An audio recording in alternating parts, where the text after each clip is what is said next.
Imagine getting paid just for sharing your thoughts on products and services you use every day. With Survey Junkie, it's that simple. Click on the link in the video description to discover how you can start earning today by taking surveys. They tried to tell us that you don't attack Pinehurst number 2 as much as survive it. That the signature slippery greens of this Donald Ross gem in the shape of inverted saucers are up against the outer limits of fairness. That there will be blood. Someone forgot to tell Rory McIlroy, who made a roaring start in his latest bid to end a decade-long chase for a fifth major title with a 5-under par 65 to match the lowest round ever shot in a U.S. Open at Pinehurst, where America's national championship is taking place for the fourth time since 1999. It's nice to open up with a low one and feel like you're right in the tournament from the first day, said McIlroy, who entered on a tailwind of confidence after he followed his second win of the year at Quail Hollow last month with 3 successive top 20 finishes. Certainly the major championships that I've won or that I've played well at, I've always seemed to get off to a good start. It's nice to get off to another one. The informed Northern Irishman's fifth birdie of the day on the 18th drew him even with early clubhouse leader Patrick Cantlay. The 32-year-old Californian dogged by inconsistency all year long who negotiated his back 9 and 1 under par before picking up shots on the 1st, 5th, 6th, and 8th, flying through the tape for a one-shot lead over tournament debutant Ludvig Aberg of Sweden.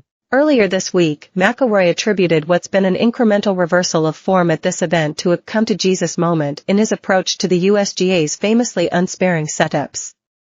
The 35-year-old has posted top 10s in his past 5 U.S. Open appearances, each finish improving on the one before, including last year when he finished runner-up to Wyndham Clark at Los Angeles Country Club.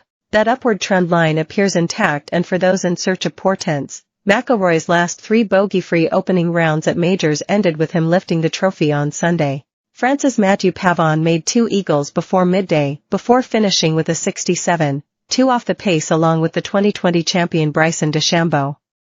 Tony Finau and Tyrrell Hatton were 3 behind the leaders, while Sergio Garcia, one of only a dozen players from the Rebel LIV Golf Series in the 156-man field, was one of 11 players at 1 under after only the 6th bogey-free round in a U.S. Open at Pinehurst. All of them seized on what passes for soft, scoreable conditions on the 7,540-yard track on a windless day in the North Carolina Sand Hills, which could prove crucial with the already daunting greens threatening to play even firmer and faster as temperatures expected to climb above 90 F, 32 C, on Friday and Saturday. But there was no shortage of suffering from the earliest moments on Thursday morning when Michael McGowan, a 33-year-old qualifier who grew up down the road in nearby Southern Pines, sent the opening tee shot drifting left into the natural sand.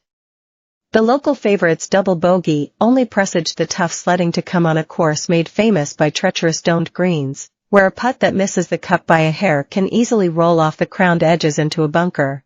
Sign up to the recap, the best of our sports journalism from the past 7 days, and a heads up on the weekend's action. After newsletter promotion, Brooks Koepka, the 5-time major champion playing on the same course where he burst from obscurity a decade ago with a 4th-place finish that stamped his PGA Tour card, spent most of the morning atop the leaderboard, going as low as 3 under par.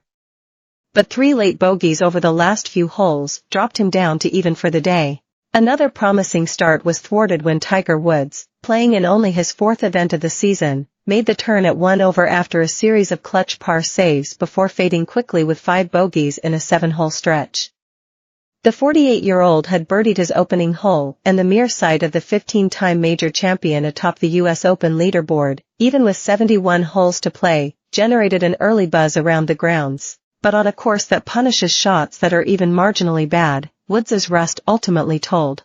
McIlroy's partners in a marquee group of the world's top 3 players struggled to keep up. The world number 1, Scottie Scheffler, fought hard to finish 1 over, while the newly minted U.S. PGA champion, Xander Schauffele, toiled similarly for even par, despite hitting only 6 fairways and 8 of 16 greens in Re.